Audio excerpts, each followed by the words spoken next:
Nagpositibo sa drug test ang driver ng Valisno bus na naaksidente kahapon na ikinamatay rin ang 4 na pasahero. Humingi ng tawad ang driver pero mariin niyang itinangging gumagamit siya ng iligal na droga. Hindi rin daw totoo na sinadya niyang pabilisin ang bus. Samantala, sinuspinde ng LTFRB o ng Land Transportation Franchising and Regulatory Board ng 1 buwan ang mahigit 60 bus ng Valisno Express. Live mula sa Quezon City, may report si Ian Cruz. Ian? Ma'am Jess, arestado na nga at nagpositibo pa sa paggamit ng shabu ang driver ng Valisno Express bus na si George Pasis. Kanina nga Ma'am Jess ay iniharap na siya sa piskalya ng Quezon City para ipagharap ng iba't ibang mga reklamo. Narito ang aking ulat. Tila labis ang pagkabigla ng driver ng Valisno Express liner matapos bumangga sa poste ang minamaneho niyang bus na ikinamatay ng 4 na pasahero kahapon. Ang cellphone video na yan nakunan pagkatapos lang mismo ng aksidente. Dinig pa ang iyakan ng mga pasaherong nakaligtas. Matapos ito, tumakas ang driver na kinilalang si George Pasis. Pero kalaunay, nadakip din siya ng mga otoridad sa Balagtas, Bulacan. Nang isailalim sa drug test kagabi, nagpositibo siya sa shabu. Yung regular user siya, at ang sabi niya, last week gumamit siya. Pero itinanggi ni Pasis na gumagamit siya ng iligal na droga. Hindi rin daw totoong matulin ang kanyang pagmamaneho. Abot-abot ang paghingi ng tawad ni Pasis sa kaanak ng mga biktima. Hindi po ako gumamit ng droga. Unang-una, binabawal po sa amin yan. Pero nang ilabas ng presinto ang suspect, naharap si Pasis sa mga reklamong reckless imprudence resulting in damage to property with multiple physical injuries at multiple homicide at abandonment. Bukod pa rito, sinampahan din siya ng reklamong paglabag sa Anti-Drunk and Drug Driving Act. Labis naman ang hinagpis sa mga kaanak sa sinapit ni Celia Alikaykay, isa sa 4 na pasaherong namatay sa pagsalpok ng bus ng Valisno Express liner. Siya pa yung pumipigil sa driver na dahan-dahan, nakikiusap na dahan-dahan manong at may sakit siya sa puso. And ginawa ng driver. Sana yung driver na lang nabangga. Sa 18 sugatan, isa na lang ang nagpapagaling sa East Avenue Medical Center sa Quezon City. Reklamo ng iba pang kaanak ng mga biktima. Sana naman po, magpahita po sila ng kahit paano rin po na effort nila. Kasi, sir, kung di pa namin kami nag-comply dito sa police traffic, hindi sila makapag-comply sa amin eh. Itinanggi naman ng pamunuan ng Valisno Express liner na pinababayaan nila ang mga biktima. Kanina, inihain na ng LTFRB ang suspension order para sa 62 bus ng kumpanya na iiral ng 30 araw. Bimitingin namin yung mga driver, papakinggan din namin yung mga hinaing nila at pag-uusapan namin kung anong mainam. Kung basta ano naman yung suporta namin sa kanila. Hindi man namin pababayaan din yung mga empleyado namin. Noong March 2013, nagsagawa ng random drug test ang MMDA at PIDEA sa mga provincial bus driver. Dati na ring iminungkahi ng mga mababatas na isailalim sa drug test ang mga driver ng mga pampasaherong bus. Kasunod yan ang pagkahulog noon ng isang bus mula sa Skyway na ikinasawi ng hindi bababa sa 21.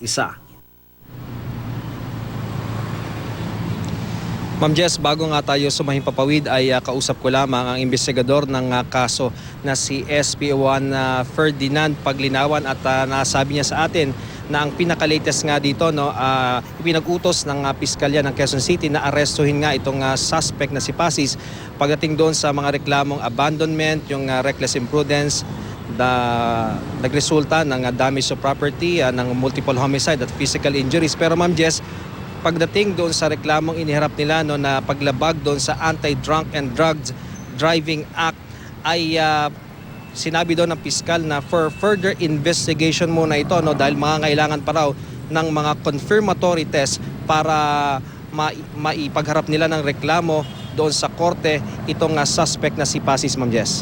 Iyan, meron lang hindi tugma. Sabi ni Pasis, pag tinatanong siya ng media, may soundbite ka nga niya, hindi totoong gumagamit siya ng droga. Pero sabi ng pulis, positibo siya doon sa test at parang may iba pang statement na last month gumamit siya o last week ba yon? So parang hindi tugma. Ano ba talaga ang totoo? Ma'am Jess, doon sa kanyang statement sa atin, nung kinausap ko siya doon sa kanyang kulungan, doon sa detention facility kung saan siya nakakulong, ang binanggit niya sa akin, Ma'am Jess, talagang naiiyak pa nga siya. Sinasabi niya sa atin, hindi daw siya gumagamit ng droga, at nung nakapanayam din siya ng ibang mga mamamahayag na kung saan nandoon din tayo, ang sinasabi din niya, bawal na bawal daw sa kanilang kumpanya sa Balisno Express na magdroga sila, at ito nga kanyang management ay nagpakita pa nung sertifikasyon na noong 2014 ay hindi daw lumabas na negatibo sa pagdodroga itong suspect. Pero Ma'am Jess, nung hinuli siya kahapon, bandang alas 5 ito ng hapon, nung papunta na sila, pabalik na sila dito sa Quezon City, ay doon siya natanong nung mga investigador, at umamin daw itong si Pasis na di umano ay regular siyang nagsasyabu, at sinasabi niya na nung 1 linggo siya last na nakagamit ng droga, Ma'am Jess.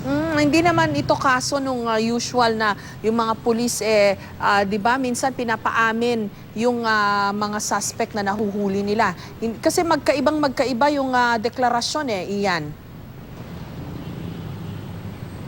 Yes, Ma'am Jess, maaring hindi po ito ganong kaso, Ma'am Jess, dahil napakaingat nga nung traffic sector to kanina. Kanina nga ayaw pa nilang magpa-interview tungkol dito sa aspeto ng droga, sapagkat yung binabanggit nga sa atin itong kanilang hepe na si Captain Meman ay verbal lamang yung naging deklarasyon sa kanila nung suspect, dahil ito nga nung habang nasa biyahe sila kahapon mula Balagtas, Bulacan patungo Quezon City. Pero Ma'am Jess, yung pinangahawakan nila kanina ay resulta ng drug test mula sa QCPD Crime Laboratory Office. Kaya naman doon na sila nagkaroon ng chance talaga na sabihin nila sa publiko na itong si Meman o itong suspect na si Pasis ay nagdroga umano base nga doon sa resulta, dahil kinuhanan po siya, Ma'am Jess, ng urine sample, at may traces ng shabu yung kanyang ihi, Ma'am Jess. Sabi ng pulis. Gayunman, Ian, matagal na itong issue at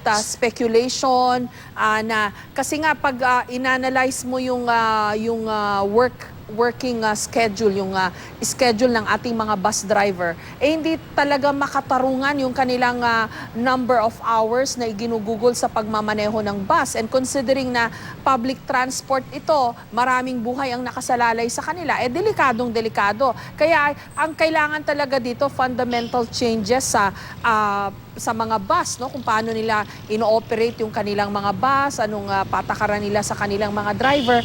Kasi nga yung simpleng pasweldo hanggang ngayon hindi nare-resolve. Kaya ngayon, kahit nga nakakakita pa rin tayo, lalo na pagka maluwag na yung traffic, naghaharurot yung mga bus, nag-uunahan kasi nga nag-aagawan sila ng pasahero dahil dun sa tinatawag na boundary system pa rin ang pasweldo. At yung work hours ng mga bus driver, sobrang haba.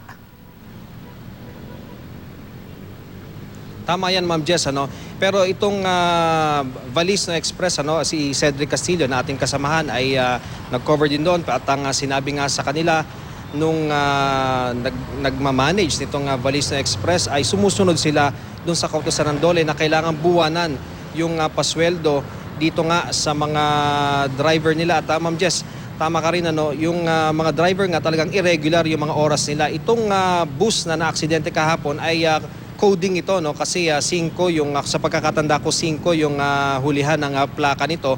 Kaya nga bumiyahe siya ng alas 3 ng madaling araw at pabalik na sana siya para yung window time ay pasok pa rin siya, at doon na siya sana magpapahinga.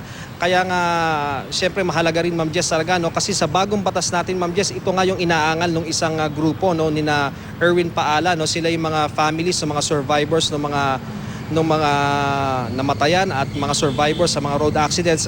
Ang nakikita nilang isa sa mga butas umano nitong Anti-Drunk and Drug Driving Act ay ito, Ma'am Jess, hindi na nire-require na kumuha ng drug test ang mga kumukuha ng lisensya, maging yung mga nagre-renew. Ang sabi nga nila, ang mga kinukuhanan lang ng drug test ay yung mga nasasangkot sa malalaking aksidente kung saan merong mga nasasaktan at namamatay. Pero dapat daw, doon pa lang sa pagsisimula, sa pagkuha pa lamang ng lisensya, ay mayroon na sanang nahuhuli.